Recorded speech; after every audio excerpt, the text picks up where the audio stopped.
Hi, Bev. Okay, Pat, you're good. Okay.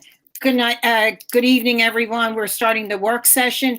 Just a new procedure that we're putting in place in the work session is that the public can present comments at the end of the work session, even though there are no items that will be voted on during the work session. The public is permitted to share with us their thoughts, and the Q&A is posted. Am I correct, Rob?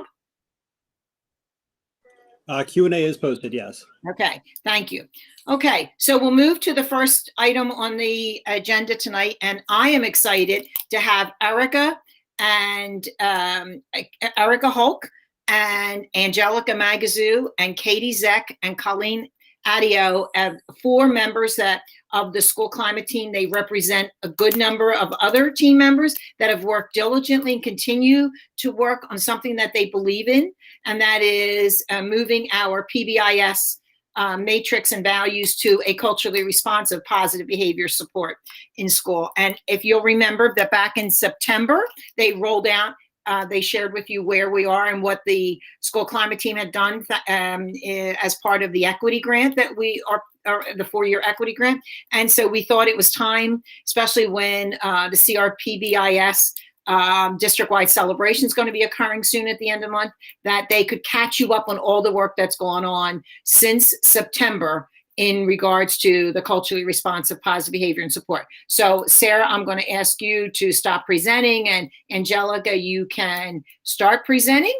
and share your the presentation, and I'm going to hand it over to the team. Hi, everyone. Thank you for having us. We are presenting the Logan Pride CRPBIS program, our new culturally responsive positive behavior support systems in schools program. We have Colleen Adio, Erica Hulk, myself, Angelica Magazoo, and Katie Stack presenting tonight. Hi, all. It's Erica Hulk. So this is just the breakdown of our school climate team. And on the right side, we also put the ICMP team because they've been really important in a lot of initiatives that kind of align with what we're doing in our vision for this school climate transformation. So those are just all the members. This is kind of a timeline of how far we've come. And it seems simple, but we actually have done a lot. And even though they're tiny little bullets, it's a lot of things that we've done. So in January 2020, we started with our first climate survey asking how they felt about our school. We asked parents, staff, both instructional and non-instructional, and the students, kind of getting some feedback how they felt about our school. And then after that, we sent out the surveys about asking what does a happy and healthy school look like, and then asked to pick the top values. And in that same month, we also defined those values. And in summer 2020, it was the summer of data, looking at all of the survey data. It was a lot, taking the time to go through it, make sure that everyone was heard, everybody's voices were in our work. So once we started doing that, then we started forming the matrix. We got some feedback from the other districts in the grant. And then we moved to fall of 2020, where we met with students to get some more student input, because we realized we needed a little bit more, we needed more student voice in our definitions to make sure that the teachers understood what the students were thinking. And then we also met with our former PBS committees to get input on how they think we should roll it out. And then in January, and bringing us to now, we finalized our matrix. We came up with the Logan Pride. I know everybody's seen that already. Logan Pride. And we started rolling out the matrix, and we'll get to that a little later, but we are planning a CRPBIS day, and we're in the middle of rolling it out, and we'll look at that a little later. You can go to the next one, Angelica. Thank you. This one or? Yeah, this one. And then I think we skipped a couple. This is just kind of showing us how we went from PBS to CRPBIS. It's a long transformation, and I actually didn't know, because I didn't start till 2011, but I didn't know that this actually started with Dr. Sharon Lowerman, I think you pronounce her last name, and Michelle Lockwood back in 2010. But this has been going on for 10 years, and we eventually kind of gotten to the point where we're at CRPBIS, making it culturally responsive. But it was also important to know that we were the only district in the grant that actually already had a PBS in place. So this kind of just shows how we got there. All right, so we have, we are going to show you our presentation that we presented to staff in February. We had Larry the Leopard come on, and we are saying that leopards can have pride too. And we are changing, Logan, the slogan or the acronym we originally showed you in the fall, I believe, just a little bit. We had 5 core values, but now we changed them up just a tad, but they still really, we think that this really represents what students, staff, and families and our school community was saying in their surveys. So what does all of this really mean? Again, culturally responsive is taking all stakeholders into account when developing these core values. So we have physically safe, R for respectful to each other, I for inclusive of all people. Those 3 stayed the same. Instead of motivated to learn, I think it was engaged at first, and then we changed it to motivated to learn. Then what is it? It was academically engaged, if I recall, when we first. Academically, thank you. We changed it to determined and motivated to learn, which encompasses more of what everybody was saying. And then E for emotionally healthy. We separated the physically safe and emotionally safe to having emotionally healthy be on its own, which, just speaking from what we've done from a teacher's point of view, this has already been really, really easy to talk to students about, especially with the acronym. All of these things have been coming up in our conversations in school. We'll talk more about that later. And this is another thing almost like a table of contents that we showed to the teachers. Included in, they have a CRPBIS drive that everyone in the district has access to, all teachers, all educators, all staff members, sorry. We have a student version, a teacher version. We have a cheat sheet for educators to use, which Katie Zeck will show you later. Student artwork, it's really awesome, everything that was put together with the help of all of our school climate team members. And we're just gonna get, I'll pass it over to Colleen Adio now. Thanks, Angelica. So like the timeline mentioned, we developed this matrix after getting all stakeholder input and feedback. So all staff, parents, guardians, students, we held student panels and administration to develop this matrix. So the next few slides are our core values, their definitions, and our district matrix, excuse me. So the P in pride is physically safe. If you could just go one slide back, I'll go over the district definition real quick. And this is our district definition of physically safe. So in our school community, physically safe means that we provide protection and create a safe environment for everyone's physical health and well-being. In order for our students to learn, they need to feel protected, comfortable, and safe.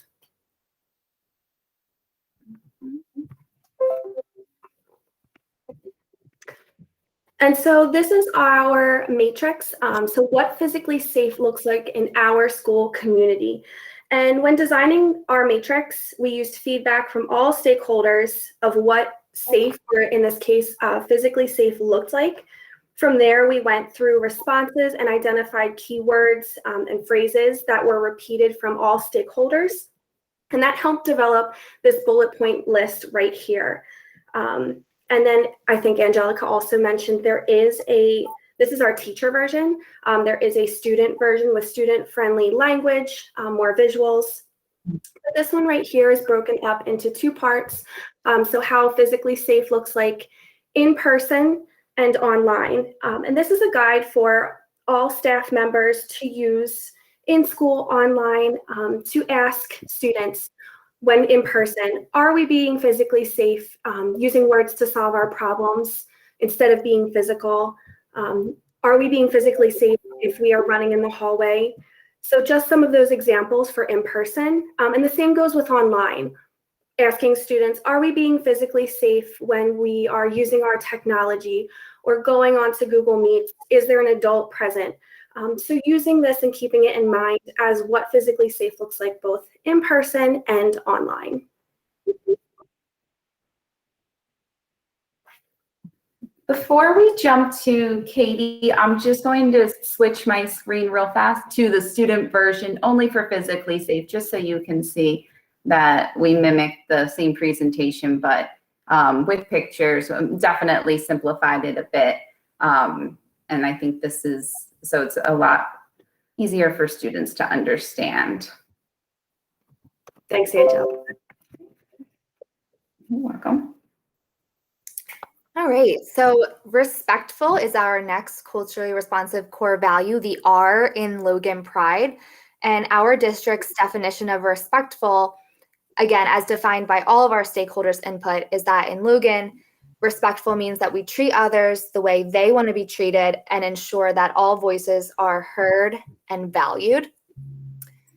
On the next slide, you'll see that in this new definition, all of our school community members are respectful when they consider the perspectives of others and actively listen to understand that perspective.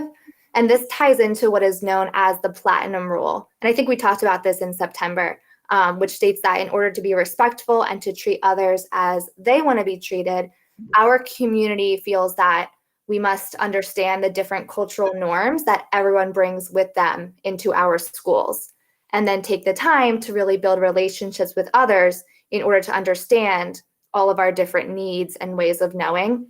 And this is actually something that I've emphasized with my third graders during our discussions of this value and its definition. And we've been learning how to ask questions in order to get to know each other better. In one example, we discussed how we want to be treated when we're feeling sad. And so some students said that they prefer to be like hugged or have their, back patted, whereas others prefer to be left alone. And that really helped them to understand that Platinum Rule of treating others as they would like to be treated. And then other parts of this detailed definition of respectful include respecting boundaries, having good manners, using school appropriate language, actively listening to consider the perspective of others. And then when learning online, being respectful means waiting your turn to speak, being present and visible on the meet, and showing self-control by being free of distractions when instruction is taking place. And our next core value is the I in Logan Pride, inclusive. And for inclusive, really we were focusing on empathy and making sure that we're listening to all ideas, just making sure that everyone feels represented and included in our classrooms as well. So that's how we defined it generally.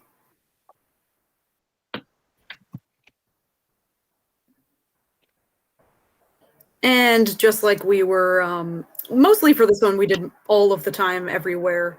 We did have one online, just kind of greeting and making sure that we're saying hi to everyone. But with inclusive, it was really just making sure that we're including everybody, both through our virtual learning and in person, making sure that we're supporting each other, accepting different ideas that are different from our own, just making sure that everybody feels included.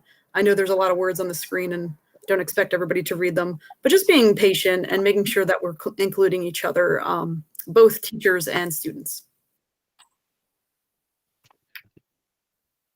And next we have determined and motivated to learn, and our definition is about viewing challenges as a chance to grow, really focusing on communicating to each other when issues do arise so that we can all grow and learn from them, and promoting academic success for students.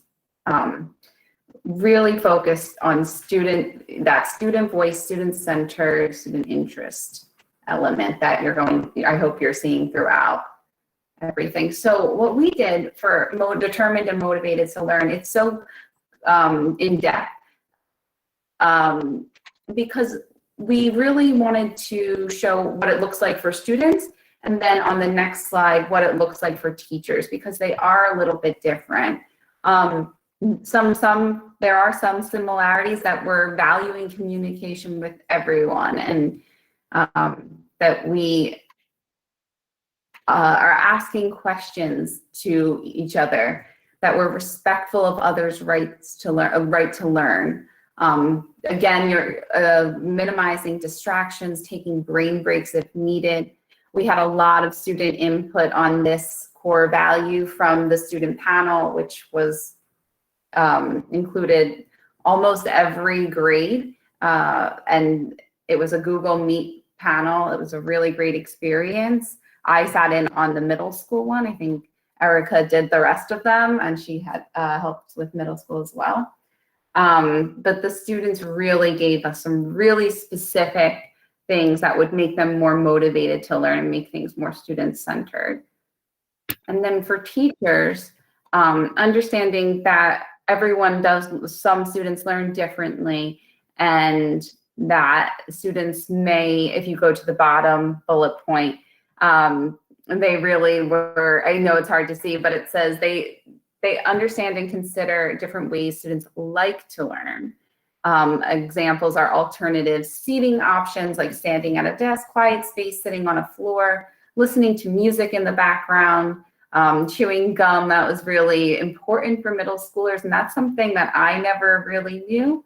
But we clarified that is maybe a teacher.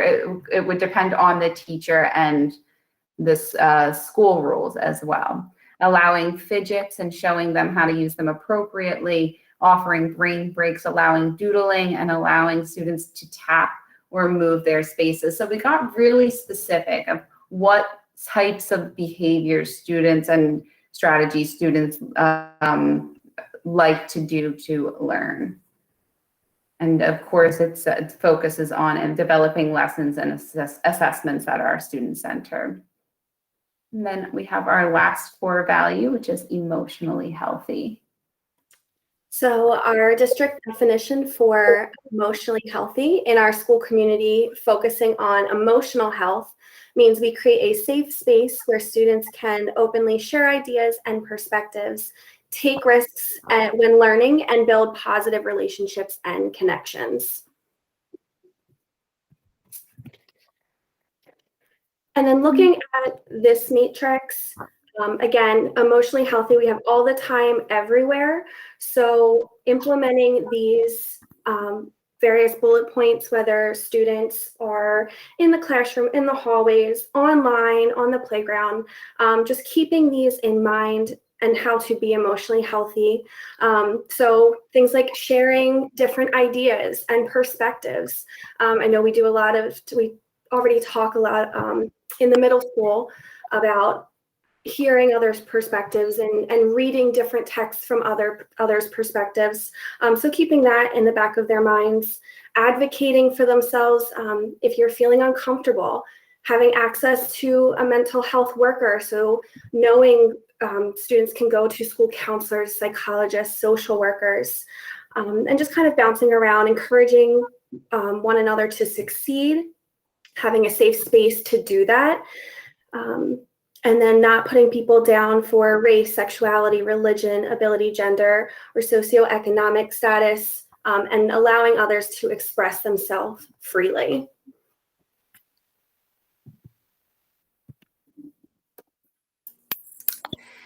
So in addition to the detailed definitions of each core value that you've just seen, we also wanted to provide staff members with what we're calling the staff core value cheat sheet. And the purpose of this cheat sheet is to make our culturally responsive core values come alive in our classroom instruction and our classroom management. We didn't want the rollout of these core values to be something that we just did in March and then forgot about. We want each value and its definition, which again, were developed as a result of all that feedback from all stakeholders. We wanted all of that to be reinforced through our instructional practices and what we do in our classrooms every day. And this cheat sheet is written in a reflective way so that teachers are able to refer to it when lesson planning or making any type of decision in their classroom. And so we also noticed that we wanted to really reflect back on the 4 pillars of a school climate transformation that we learned from Dr. Zion and her doctoral students, which are student-centeredness, culturally sustaining pedagogy, student voice, and trauma-informed restorative practices. And so these questions really help us to think about those 4 pillars. And if we look at the first question, that kind of focuses on student-centeredness, where we can make sure that we're thinking about our student learning styles and how they learn best. And then in questions 2 and 3, we're thinking about culturally sustaining pedagogy and practices, where we're making sure that we're responsive to students' interests, as well as their social, cultural, and linguistic experiences. And then in question 4, obviously really important, thinking about student voice and how we can use and embed student voice, choice, and input in all of our activities and assignments and assessments, allowing students to take ownership of their learning. And then lastly, in question 5, we reflect on trauma-informed and restorative practices when we're thinking about our discipline and whose social norms we are adhering to when it comes to the rules in our classrooms and in our school, and when it comes to discipline. And so our hope is that after our final training with Dr. Zion, a finalized version of this cheat sheet will be printed and all staff members will receive a copy that they can just keep in their lanyard or right by their desk or laptop so that they can refer to this regularly, again, to really make this system embedded in all we do every day.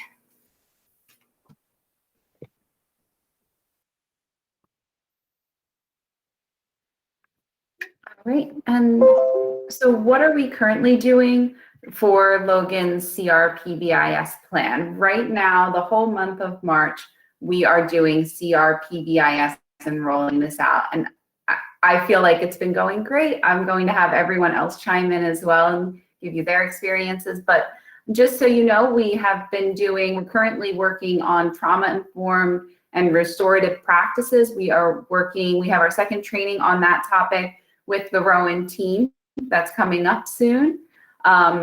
We're using what we learned there to transform our rewards and consequences system in our PBIS system. So we're not saying that we're not getting rid of things, we're just transforming them. We're not sure if we're going to take into account everybody's perspective and what things work and what doesn't work so well and needs a change. We have the school, Jan Eubanks has been working with us to give us a lot of resources for picture books and other texts that go with the core values that we have, and staff has access to all of those. We have other ideas that we're working on. Erica's going to explain more that the every day, the whole district, every teacher introduces new values to their classes in the morning, and it's kind of the focus for the day. And then throughout the day, I don't have a homeroom, but throughout the day, Mrs. Adio and I remind our students, oh, are we being inclusive? I love that this circles back to that value, and it really does allow for great discussion. So just knowing what this week is inclusive, correct? Or right? Yeah, Yeah. you're right. Yes. Yes. So just knowing that we are all on the same page of this week is inclusive for all Logan Township schools is pretty awesome. And then we're ultimately going to have a really fun celebration day on, it is not March 31st because that is, oh yeah, it is, sorry. It is March 31st, so I thought that was spring break. March 31st. It's a Wednesday, and we will culminate. We'll have like a big culminating activity, different for each school. Anybody want to chime in with how that's been going in your classrooms, introducing the core values? Erica, did you want to show an example of the artwork in the Loom videos? Yeah, we're gonna do that too. I was gonna say in the art room, all the homeroom teachers that are actually in charge of like rolling this out. So we were gonna ask Katie and Adio if either of you have any input. But I've been doing it in art as well, and I've been like sending little Google forms while we're in lives and just being like, hey, is there any way that we can make art more inclusive even though it's virtual, and just have my students write something back? And that's been really cool. So as a special area, it's been great.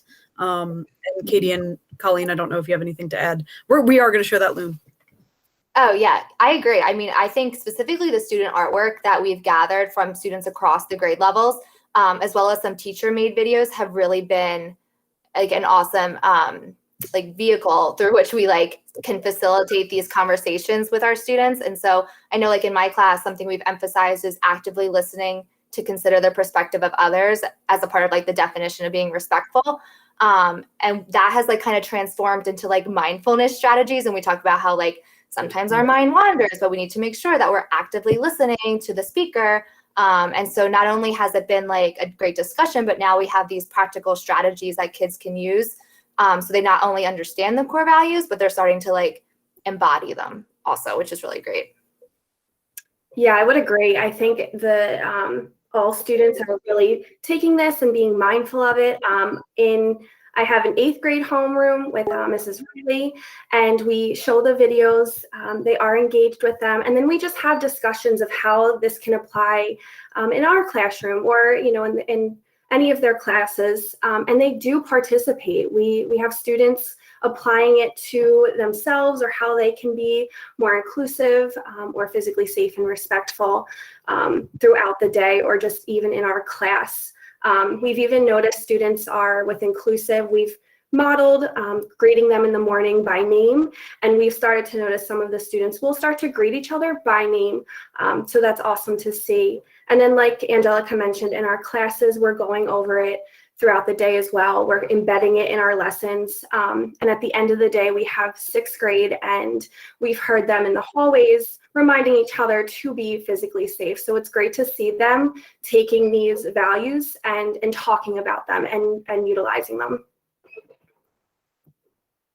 Mm-hmm. Thank you. Erica, I have the links up. Is there one that you wanted to share? This is the board presentation one, Angelica. I hyperlinked it in the next slide's title. Oh, awesome. I don't know if, yeah, right. Yes, yeah, awesome. Should be hyperlinked in there. It's really cool how this was put together. And I think even I work with James Conklin in his 8th grade in the morning, and they're doing a great job with discussing these videos. It's great.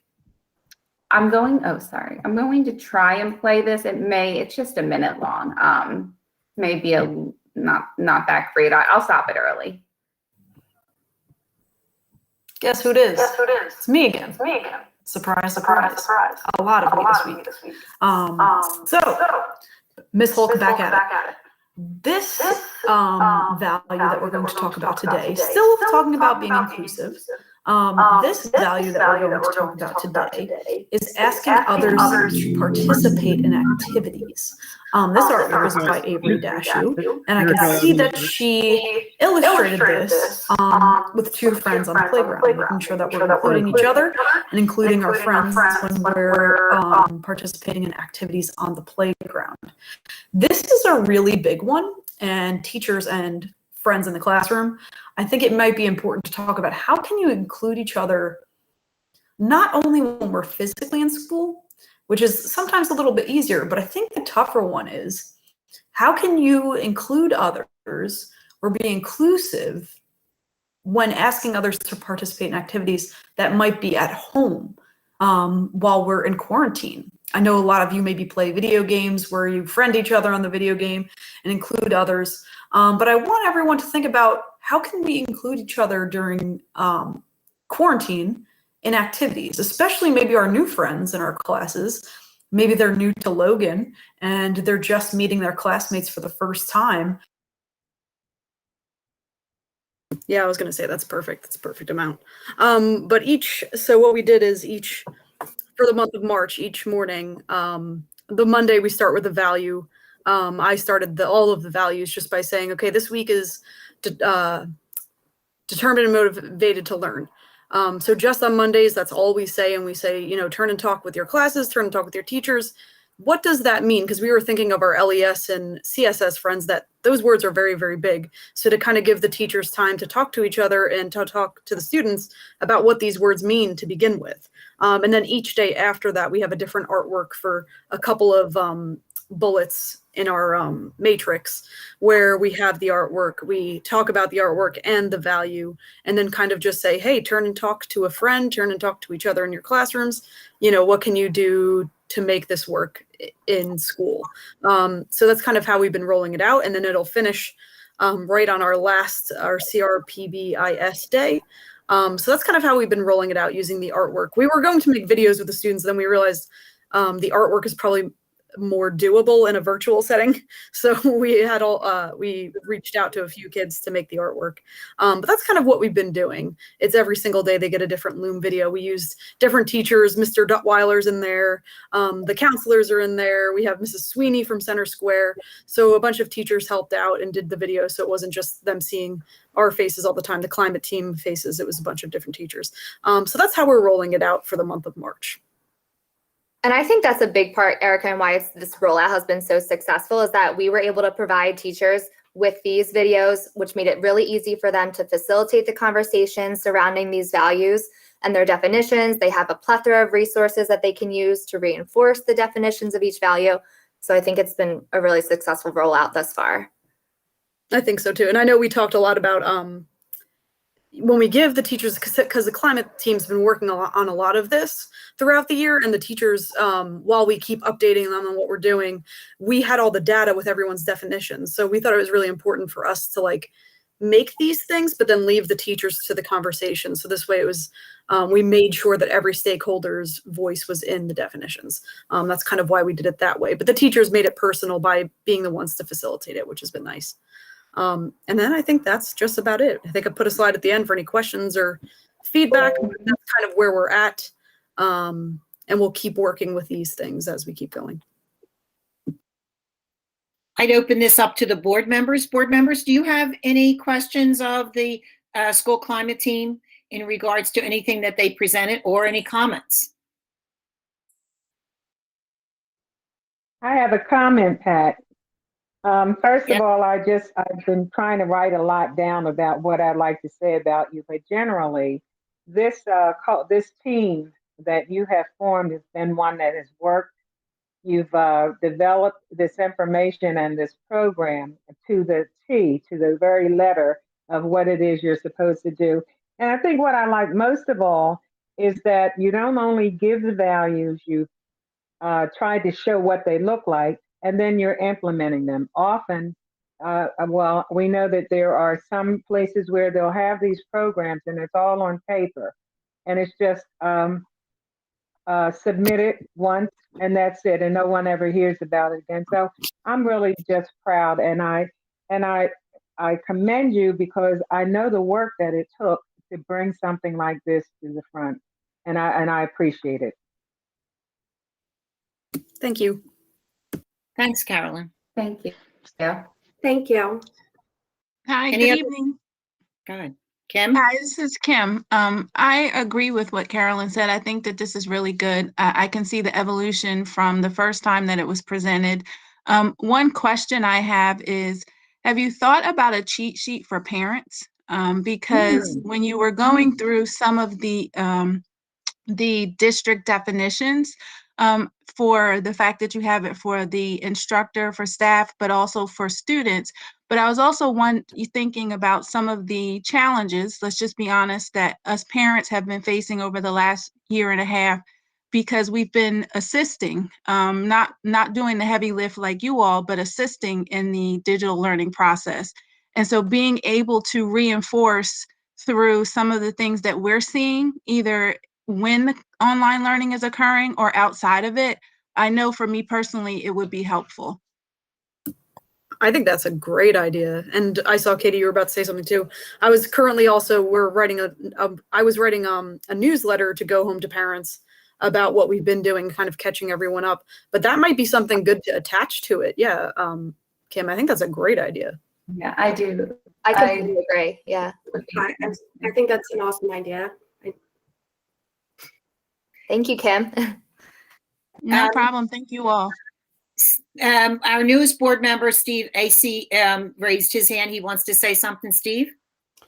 Yeah, I would echo a lot of the same things that have been mentioned. And what I'm hearing is you're teaching them the skills that they're going to need that are going to carry on for their futures. And I think they're going to see short-term benefits, but overall long-term. And as they grow older, and I'm coming from a high school perspective, and a lot of the things and issues that we see, I feel like you're going to start addressing with the youth, and it's only going to benefit their future. So great job all around.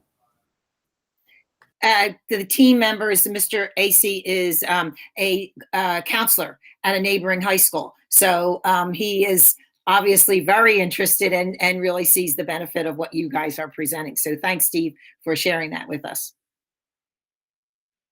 Anybody else? Yeah, this is Alexis. I just wanted to commend some of the teachers that I've personally had the chance to witness how they've been rolling out the program on a kindergarten and a pre-kindergarten level. And I think they've been doing a really great job of making it easy for the students to understand and making sure it's something that no matter what grade you're in, that you can begin to think about those things. And as a parent, kind of piggybacking on what Kim said, it's been good to hear ways that they've been teaching it to the kids, because that's language that parents can use with their kids on a day-to-day. Thanks, Alexis. We'll be sure to really add to the Center Square teachers as well. They would appreciate that. Thank you. Anybody else? I don't see any hands raised. Does anybody see any hands raised? I don't want to miss anybody from the board. So I just want to say thank you to the team, reiterate what the board members have said. This is pretty impressive that this was all accomplished all during COVID. I know a year ago when we started remote learning and we knew the grant was ahead of us, our question was, can we do this during remote learning? And I am so proud of the work of the team and the combination of the team and the administrators and Rowan University working with us. I think it's good for the parents who are attending this meeting today to see the connection to all those surveys that were sent out and continue to be sent down to see where it's ending up. I love the fact that certain values are delineated by what that value looks like online and then in person. And I love the fact that there's a child version, a student version, and I'm pretty impressed that, I mean, it was a really great idea that Kim suggested even a parent cheat sheet. So it was a great night, well worth your time tonight. Thank you so much for sharing, giving up of your time in the evening and catching the board up. This, as I think it was Kim that said, she saw the progress from September, where we were then to where we are now and how it's rolling out. And then so that, you know, you have an idea of where we're going. So it's great. It is really, really good. Thank you, everybody. Thank you. Okay. Thank you. Thank you. Thank you. You're welcome. You're welcome. You are more than welcome to stay on, obviously, but you could also leave if you want to. Okay. So we're going to have Angelica to give over the reins of presentation back to Sarah, and then we'll go back to the agenda. And good night to those people who are leaving, to our staff members who are leaving. Okay, the second thing on the agenda is the board initiated proposal. Carolyn, do you want to reference this? And while you're referencing it, Sarah, do you want to pull up that attachment? Yes, so what I wanted to say is just bring the board back to how this originated. And Steve and Alexis, I'm not sure that you were aware, but for some time we've been talking about this change. Once Frank had decided to retire, we were trying to think of something we could do in his honor, given that he has served the board for over 35 years now. So money just wouldn't do it. We couldn't think of anything that he wanted. In fact, we were going to go donate money to our to another fund. I'll just say that because it's not coming to me right now. And then we, just in a discussion, started talking about changing the name of Center Square School to Francis, is it E. Donnelly School? And then we found that, well, we had to make sure that we had in place a policy for changing the name of the school. So Pat did her homework and checked with our county board supervisor. I checked with the county service person, and I also asked questions of one of our legislative teams. And so the idea of doing that, there was no drawback as long as we had the policy in place. So you may recall that Pat also asked you to vote on the policy once we pulled it up and we tweaked it and made sure it was to what it is we wanted it to be. And so we voted on the policy that allowed us to change the name. I think maybe the misunderstanding is that we were just trying to change the name of the school. That was not it. The purpose from the beginning was to change Center Square School to Frankie Donnelly School. So once we did that, and in fact, our ad hoc committee, which has now been suspended, so that we could come back from the beginning and then go back to a committee that was going to be working solely on getting the school name changed, signage, and all of that. So we're back now with the information about why we feel that it's important for Frank to have the school named after Frank. Members who have been on the board for at least 6, 7, 8, 10, 11 years have been witness to the leadership that Frank portrays and what he's done in terms of this school district. So I decided I needed to do some more research. I spoke at length with Frank about what it looked like before he came. I just did a little reading and I found out really there's not a lot of information about our school district that should be there. So I'm asking you, Sarah, it's pulled up? Yes. Okay, so I'm asking, yeah. So what I've offered to you is what this looks like and why I propose that we name this, and I believe there are board members who support this, that we name the school after Frank. We realized we couldn't keep it a secret from him because I needed information. And so this is why I was able to talk with him, let him know that this is what we were thinking about. And this is a supporting evidence for me, if you will, as to why we should name the school after him. So I'm asking you to read it. I think you've been doing that already, and I'll wait for your questions, comments.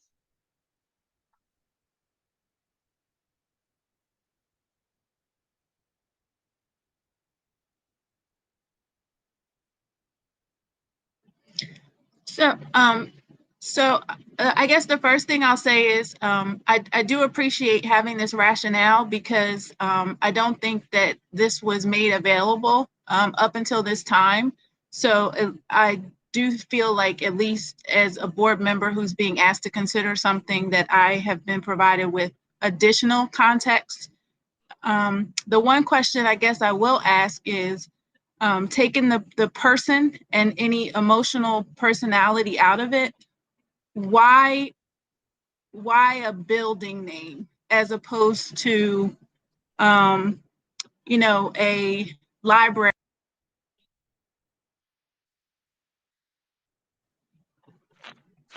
Hello?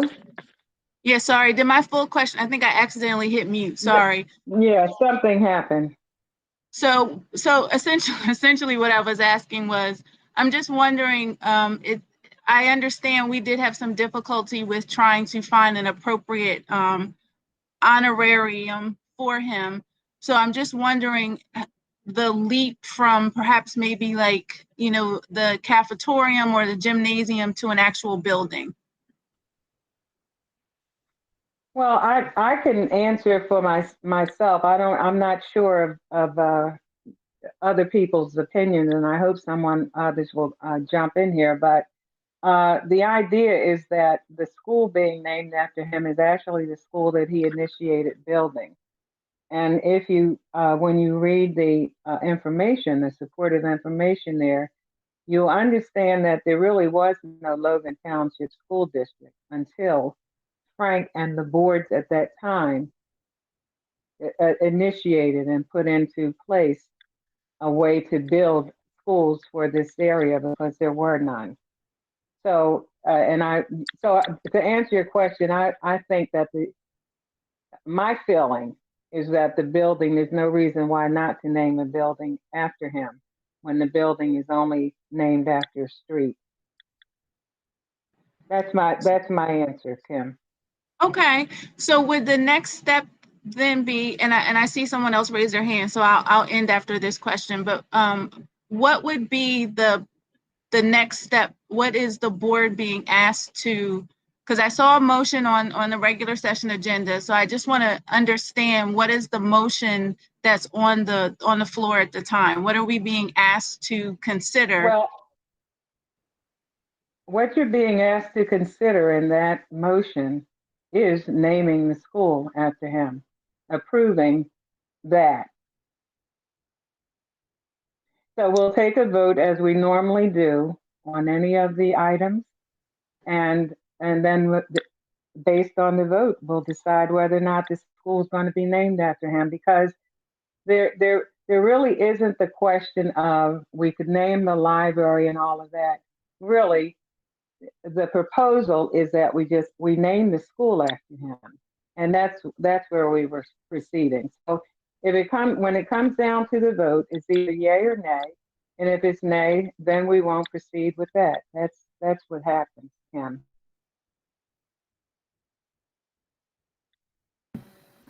Renee? Carolyn Lene has a question. Yes, I thought her hand was up. Renee? Yes, yes. Can you hear me? Sure. Okay. Yes. So we did have an ad hoc committee meeting, and while the committee was suspended at the end of the meeting, one thing that we did discuss, and I thought we all agreed upon, was conducting surveys to include all the stakeholders. So I was a little bit surprised to see that we were going to be voting on the final result tonight without having conducted those surveys that we had discussed. Okay, well, this is the thing, Lene. There was no reason to have a whole community involved. Tonight, the community, who will be here, I hope, tonight the community can also vote a yay or nay. So because what I did after our discussion and after having to, sort of suspend that committee because it wasn't clear to you what it is we were actually doing. So the thing was never to get consensus or to put out to the community or anywhere else. This is just a board proposal. Now, if another group wants to name the school something else, then that other group or someone other in the community can go and put in their proposal for it. At this point, it's only a board proposal. And that's why we're voting on it as a board. Okay, and my next Go question ahead. is, I know that we don't have a definitive answer, but even an approximation. We all had the board retreat this weekend, and one of the things that obviously was a prevailing theme was the budget and funding and things of that nature. So is there any even estimation as to how much a venture like this would cost and where these funds are going to come from? Because we are right now basically a cash-strapped district that's having to make cuts in all different areas.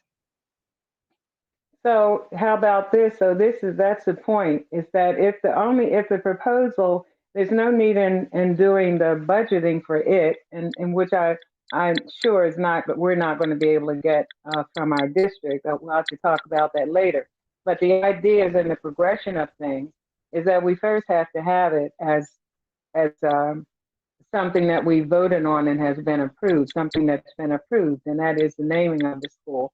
Once, if it is approved tonight by the board, then we reconvene the ad hoc committee, and then we begin discussing how we're going to finance it, what it will look like, and that kind of thing. But right now, there's no need to consider a budget for it at all because it's not in play. Kim? Yes, is it possible to, and if people are still reading this, that's fine. I can do it on my own, but is it possible to bring up the motion? Because I understand what you're saying, Carolyn, and it's been a few days since I've looked at the motion, but I may want to request, if possible, and I don't know the proper wording according to Robert's rules, but I think we need to be clearer that we're actually proposing to form or to reconvene an ad hoc meeting to investigate the naming of. I feel No, like we're not. No, that's not it, Kim. Let me stop you. I'm going to explain this again. The proposal is what we do. That's to name the school after Frank. You only need a committee. We don't need a committee to decide whether or not we will. The board approves it or disapproves it tonight, whether or not that will be in effect. You don't need the committee until it's approved. If it's not approved, then there's no ad hoc committee. The ad hoc committee, you hello? Hello? yeah, there was some feedback. Okay. So did you hear? So the ad hoc committee doesn't even come up at this point. This is what happens during the regular meeting, just as we do with anything else. You're asked to approve the motion items. You can yay it or nay it, and that's how we determine whether or not this is going to come into play. The proposal to name the school after Frank Donnelly. Carolyn, Steve has a question. Steve?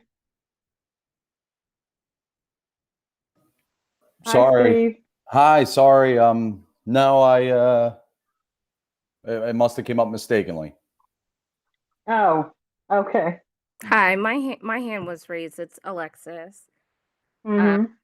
I did just want to go back to the idea that we talked about originally. I understand that, we did have the committee meeting when we were having the ad hoc committee, and we did say and come to an agreement, the four people that were present at the meeting, that we would poll the community because it is something that is a very large decision that a lot of people may have some concern, or they may have some input. Not to say that it would necessarily be that everybody could come up with a different name that they wanted, but just in general, if people are interested in changing the name. And when we talk about the financial situation, the reason why I think it is really important for us to know that ahead of time before coming to a decision. We're a school district that we've already talked about has lost almost $1 million in state aid. We have cut custodians, we've cut courtesy busing, we've cut staff.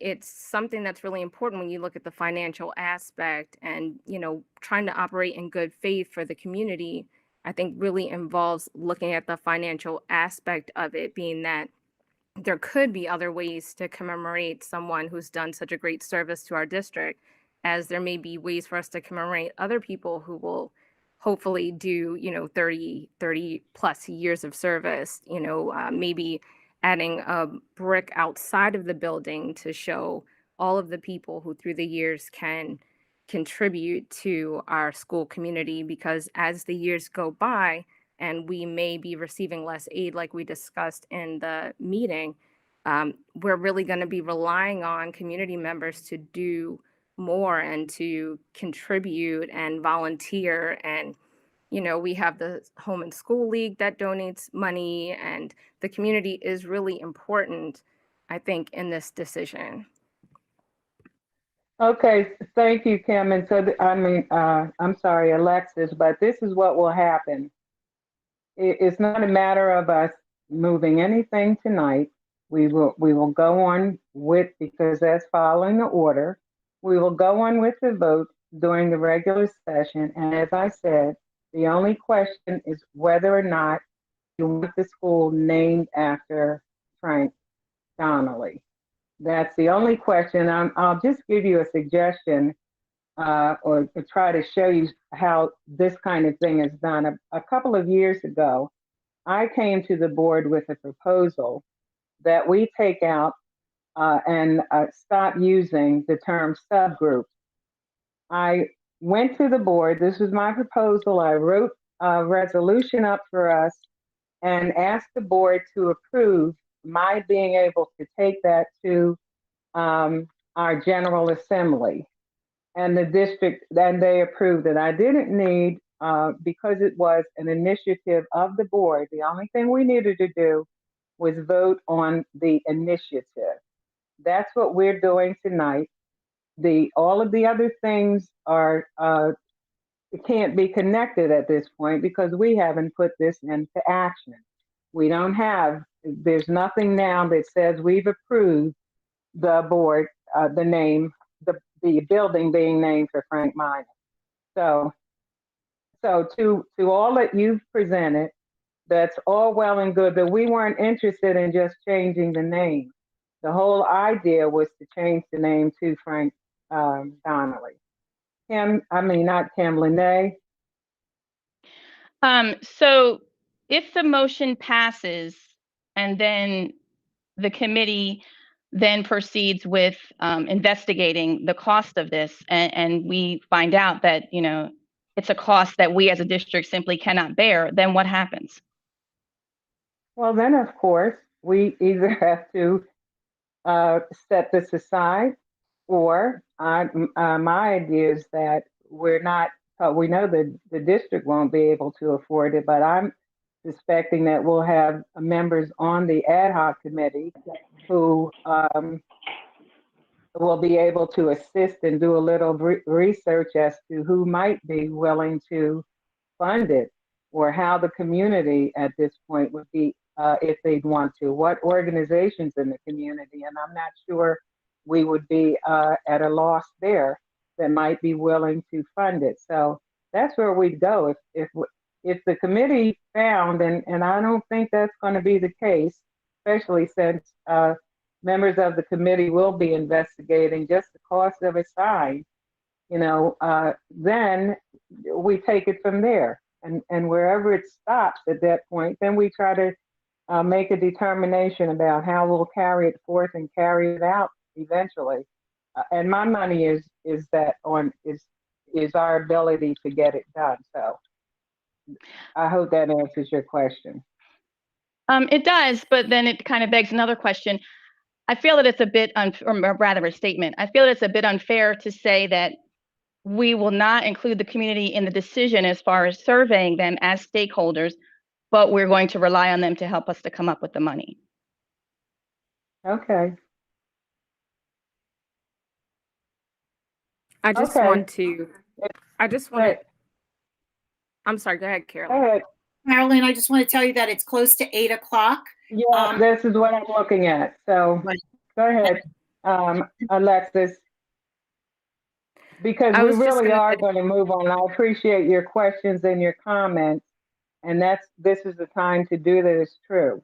And once we get to the regular board meeting time, man, that time really did go by fast. Then you'll be able to make your decision as to whether or not you want to approve it. That's the order of progression here. I just wanted to say. Go ahead, Alexis. I appreciate what you're saying, and just piggybacking off of what Lene said, we are in the position to look to the community to help us with funding. And that is really important for us to be respectful of the fact that the community at large supports us, and we need to reflect their needs and their wishes. For 9 people to make this decision, I'm just not sure that that is us acting in good faith of the community. So voting on it Okay. tonight without surveying, I'm not sure if that is a move that. You know why we can't, and I have to just interrupt you because we're running out of time. We're not doing a survey because it is a board proposal. Now, you as a member of the board you were elected by members of the community who thought that your decision making would be, who gave you that sense of making a decision for them at the time. So based on what you know and as a board member, then when it comes to voting, you'll vote on what you think is the right thing to do, representing the people who elected you. And so I do have to move on because you've had your questions and our comments and your commentary, and I appreciate them. But in the order of things, I'd like to move the meeting on. We're late to our regular one, and I don't know that we've ever had that problem. Pat, are you going to be able to, you and Sarah, to do these other things while we move on, or I can think that, Sarah, if we can pull up the regular agenda, I believe that everything has been addressed in our weekly communication. No, the regular agenda, please, because we have to. Excuse me, the work session. I said regular. I meant work session, because we just have to make sure that there's anything in the work session. I believe the only thing from the work session and I believe everything was addressed. The only thing is that we are removing Tom McLaughlin from being the pedestrian patrol. It ended up being that, and I think I wrote this in the weekend memo, but it was late. It was added on late, is the fact that we found out that would take him over part-time hours. And so we could not afford to have that employee be eligible for health benefits. And we talked to him. He knows his name is being withdrawn. We regret the fact that we have to do, but that is so. Sarah, the budget adjustment, you wanted to mention just one piece about what is adjusted from what was proposed on Saturday? Yes, the total for the general fund increased by $100,000 even. This is because our tuition revenue funds, we had reviewed this with our auditors last week prior to our meeting, and it was agreed upon that we could hold on to that revenue until the 22-23 budget year. But as we were entering figures in the state's budget software, it was requiring us to bring that revenue into 21-22. So we will use that towards Kingsway's tuition, and that's why that general fund total is up by $100,000. The special revenue total, that increased by $344,000. That was because we got notice of our ESSER 2 funds on Monday. And so we're bringing those into the budget. We have up to 2 years to spend those funds. The administration began speaking today about different options and how those funds could be used to benefit our staff and students in the post-COVID world. So just a clarification, Sarah, that the $100,000 that's being added to the budget is being funded through the tuition reserve. So it is not increasing what the taxpayers have to pay. Correct, right? correct. There's no tax impact of this, correct. Because we're moving it from the tuition reserve. We have to do that, right? Yes. Okay. Yes. The second piece I wanted to clarify, and we just found that out today from the auditors, when you entered in the budget numbers to the software, and that's what prevented us from going any further. And the second thing was in regards to the ESSER fund. So the community and the board members knows what we're referencing. That is the COVID funds from the federal government that was just given to us on Monday, the amount.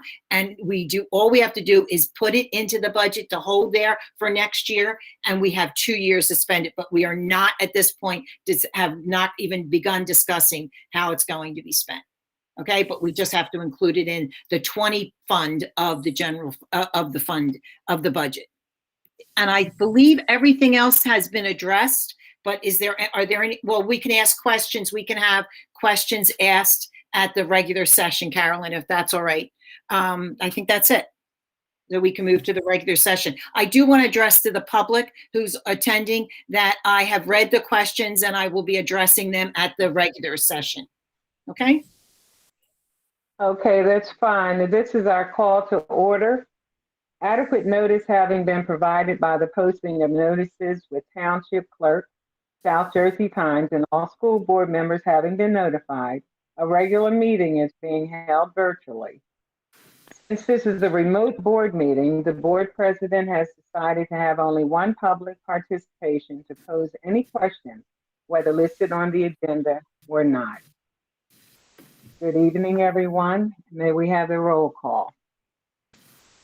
Mrs. Kegler, Here. Mrs. Hill, Here. Mr. Acey, Here. Dr. Bowen, Here. Mrs. Lombardo, Yes. Mrs. Mason, Here. Mrs. Reed, Present. Mrs. Roan, Here. Mr. Russell,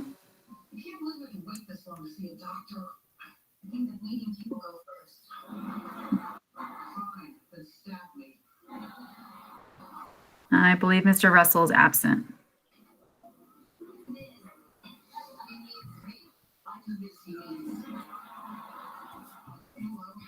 That's everyone, Okay, Carolyn.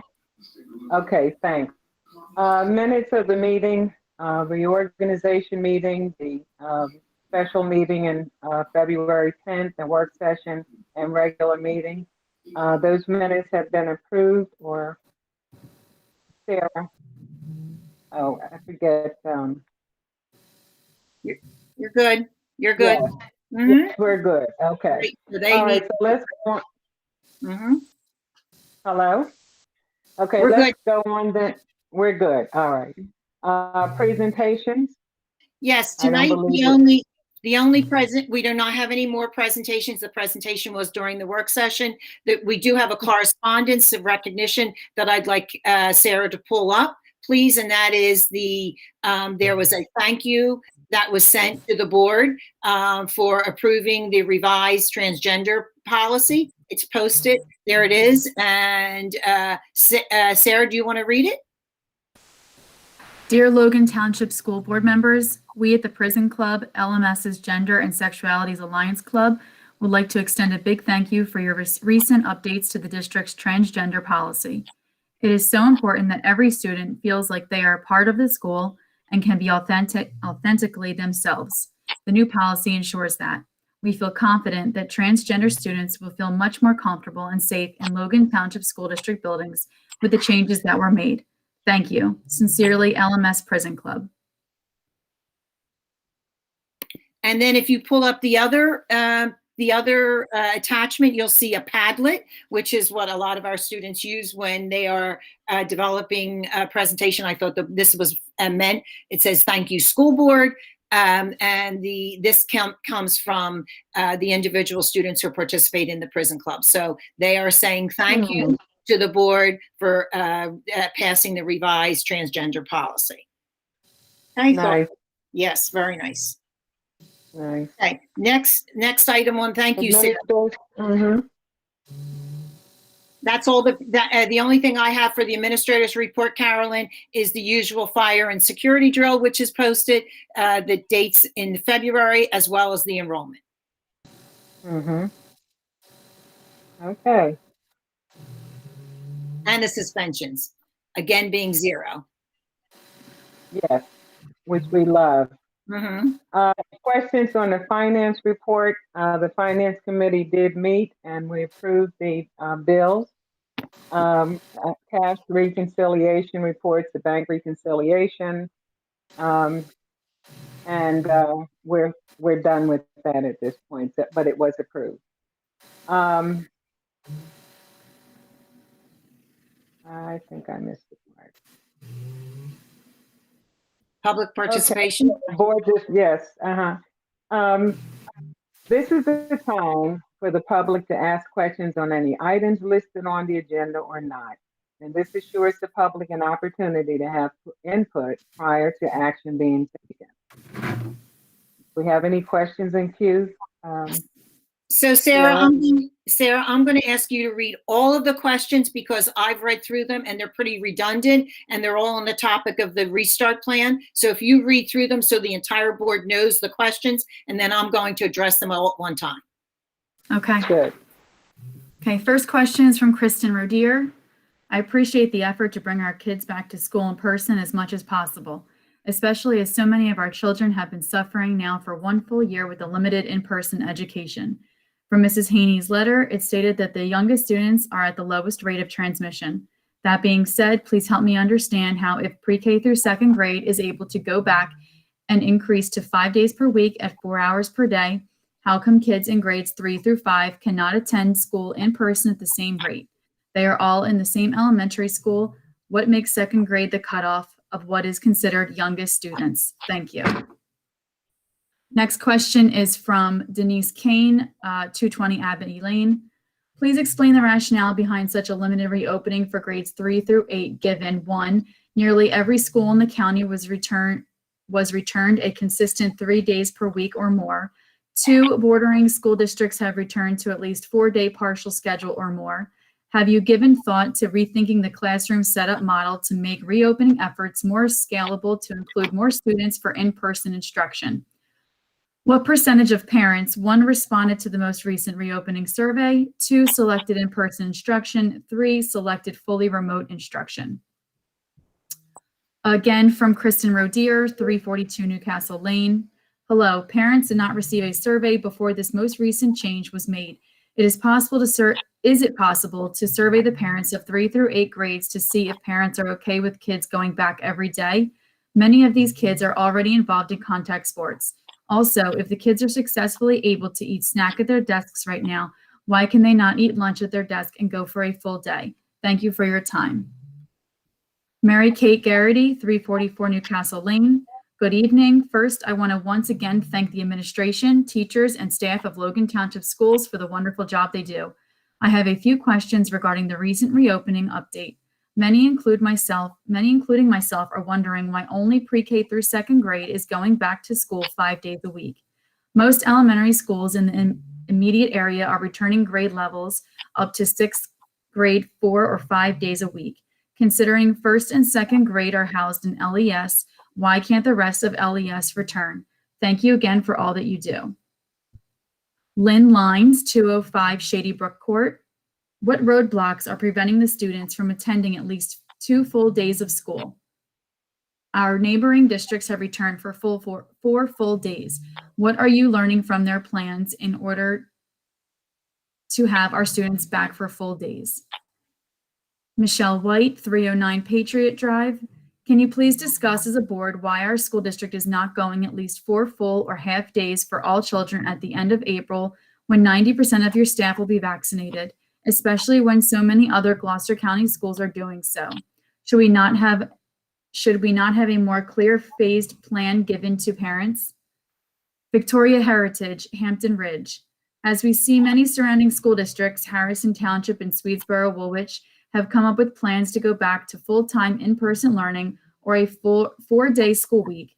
When will Logan follow suit for this remaining school year? 6 additional days of hybrid learning and 6 different Wednesdays if you have children in LES and LMS is not enough, especially when you have children that need to be in school to get the support and learning they need, or the social and emotional support being with peers or in the classroom.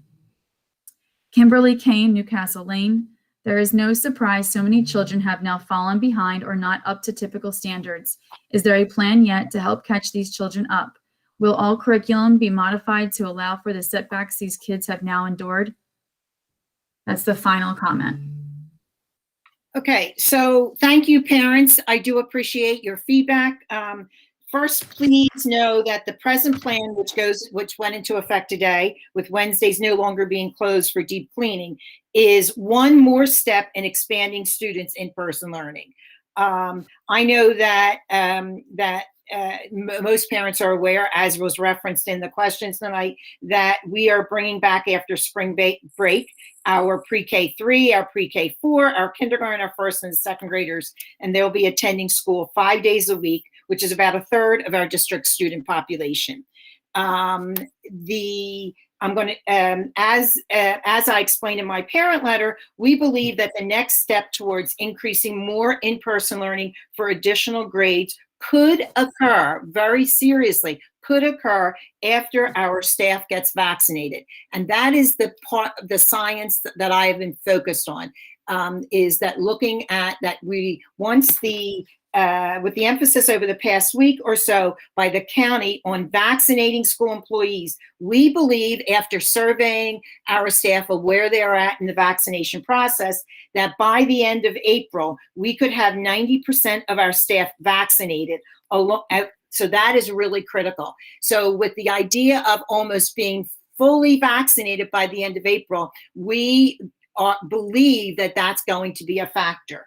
But at the point when we rolled this out on March 5th, the parent letter, the county had not yet made this concerted effort of really including school employees as being part of the vaccination effort. We had really partnered with them to make sure those staff members that could be vaccinated can be, and from that then we did our own survey in the district, and that's when I got the 90%, the possibility of 90%. We're very excited about that. The other factor is that of the CDC recommendation. The CDC still recommends that students stay 6 feet apart. That is the CDC guidelines. That is what I am being held accountable for, that if the student ever got sick or a staff member got sick and I'm not following CDC guidelines, I have to be able to justify why we decided to go lower. Now, there was a question about the fact that why did we cut off at second grade at this point? The answer is because of the size of the child in those 5 age levels that I referenced are coming back, we were able to physically move enough desks into the room and still keep 6 feet apart. The only difference was in grades 2 and kindergarten, where we went to 4 feet apart. But there again, we were able to add in, and we have ordered shields for those classrooms. So the determining factor is that the CDC's issue of saying 6 feet apart, or if in extenuating circumstances, as long as the school district could support the fact that these children are being safe. When we get to third grade, the numbers are such in our classes that we could not add on any more students if they returned from remote learning and still keep even 6 feet or 4 feet apart. So what the good news is, though, that there is very strong indication right now that the CDC recommendations are going to be reduced from 6 feet to 3 feet.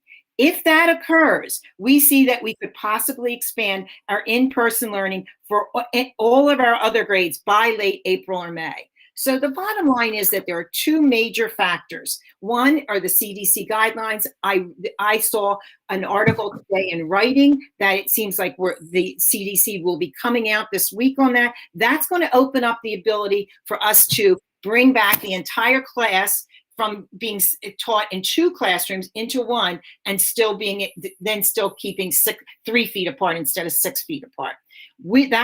Those have been the guidelines that we've been following. The vaccination is another area that we have been really working on, and I believe with us being so close to almost 90% of our staff members, or even over 90% by the end of April, that is one of my indicators that I'm going to be using to make that decision of whether or not that I believe that we are moving in that direction. So I understand that the parents would like to have more grade levels open. We want them, more grade levels back in person and a longer period of time. That is our desire also. Please believe that. But we just have to make sure that we're so close with the vaccines, and we're just waiting for that CDC to come out with that. That's going to give us that flexibility to have not combined cohorts, and I have to address that issue, but combine a classroom. Whereas right now they've been divided into 2 classrooms across the hall from each other. We'll be able to put them into one classroom, and then they'll be less than 6 feet apart. They'll probably be 3 feet apart because they're bigger students and they take up more space. But then because of the CDC guidelines, we feel safer about that. The other question I wanted to address is the fact of why we do not want to extend beyond lunches, and we will only be doing snacks, because snacks can be done in the classroom, even for the other grade levels, if and when we're able to bring them back at the end of April or May.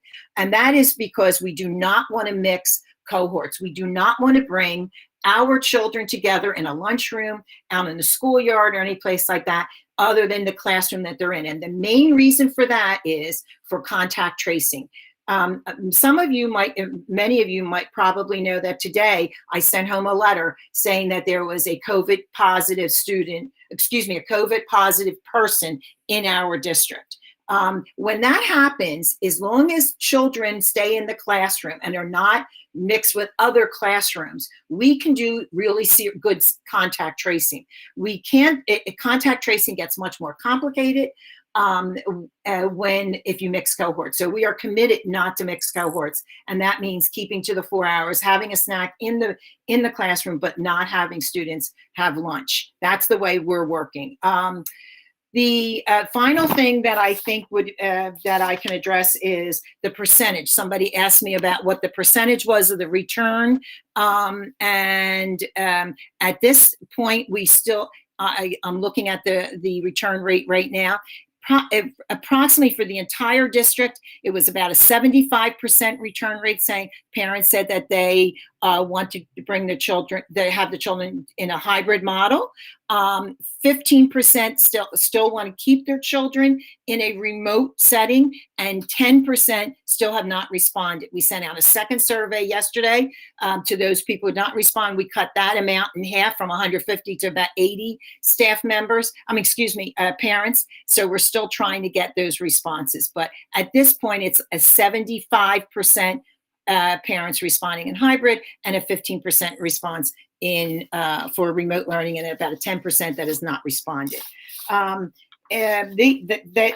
That's how I'm addressing the situation. And I would say to any parent who still has any questions, that if you want to contact me, as a couple of the parents know that are on tonight, I will respond to you. I've tried to respond via the general letters or individually. If I've missed anything, please send me an email tomorrow or call me. But please know that we are actively working, and I think we are moving in that direction, that by the end of April, very early May, once our staff members are almost fully vaccinated, we believe that it would be safe, because then our adults are safe, and we know that there is a smaller chance that children are transmitting COVID. So we believe that that is a good way to go. That's the way we're looking at it. I'm not going to spend the time talking about other districts at this point. Please believe me, I know what other districts are doing. We have conversations with everybody has a different view of things. I believe that we're doing things that are appropriate for the way Logan has been carrying out hybrid learning and in-person learning. And I appreciate those questions, though. Carolyn?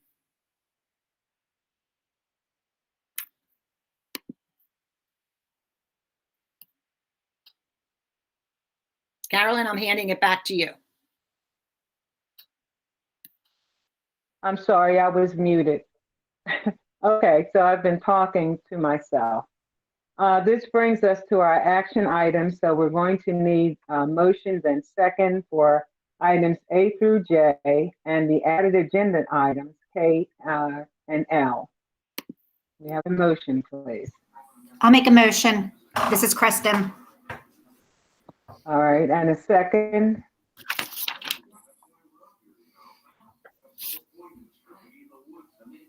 Aye. Steve, second. Okay, thank you. So we have a motion to accept items A through J, approve items A through J, K, and L, and may we have a roll call, please? Mrs. Kegler, Yes. Mrs. Hill, No to item F, and yes to the others. Mr. Acey,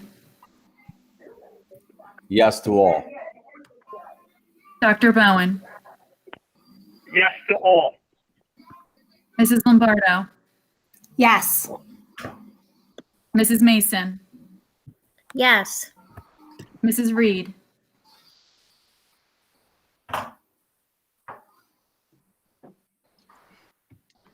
I say yes to all but item F. Mrs. Roan,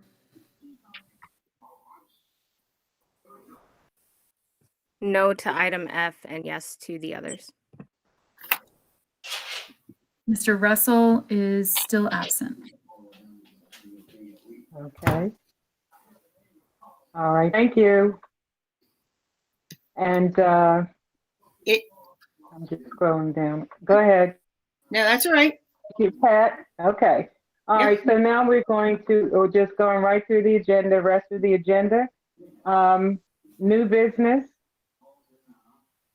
I would just like to say that at our May meeting, we will have our county representative, one of our team members, supervised service representatives, to speak with our board and kind of remind us of why we're here. What Give us happened? some real good background. What'd you say? Oh, sorry. Oh, give some real good background. Terry Lewis is our service representative, so it'll be really good to hear from her.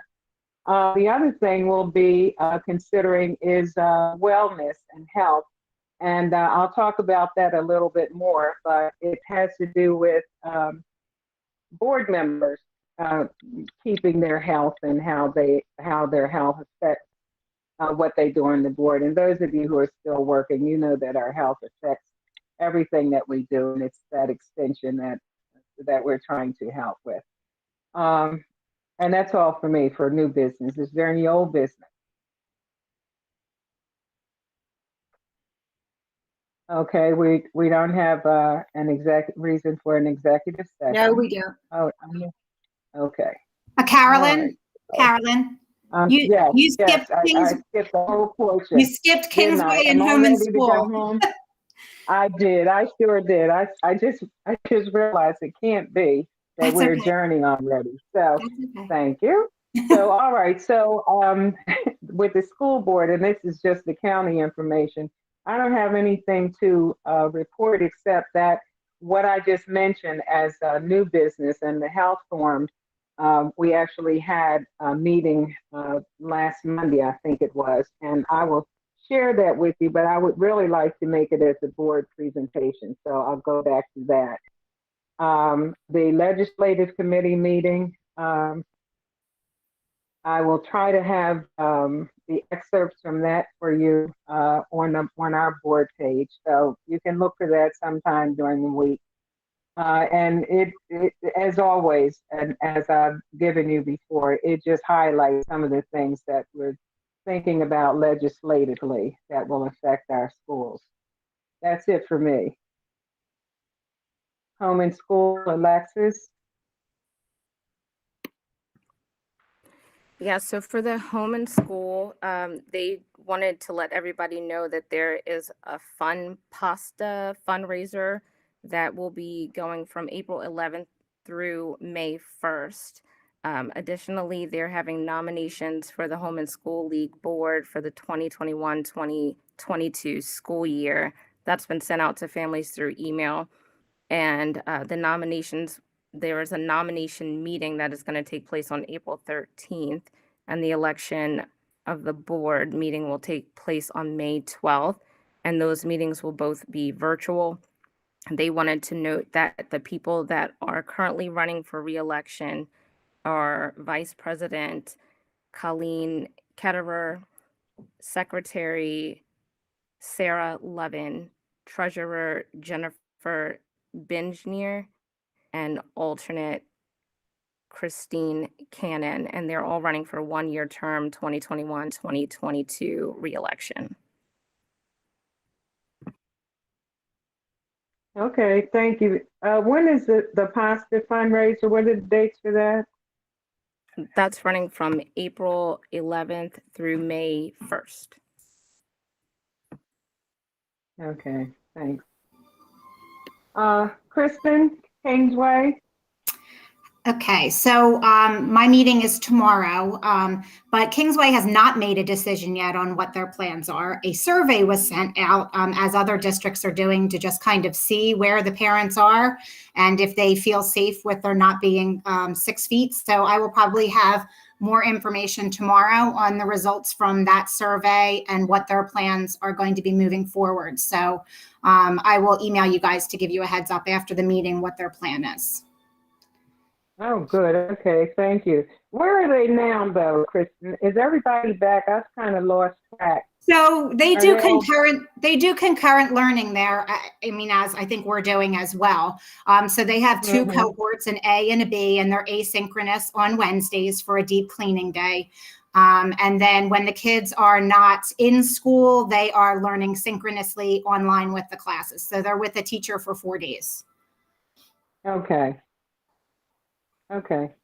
And All right, just, any just other in, questions? just Carolyn, just in comparison, our students are with a teacher for 5 days.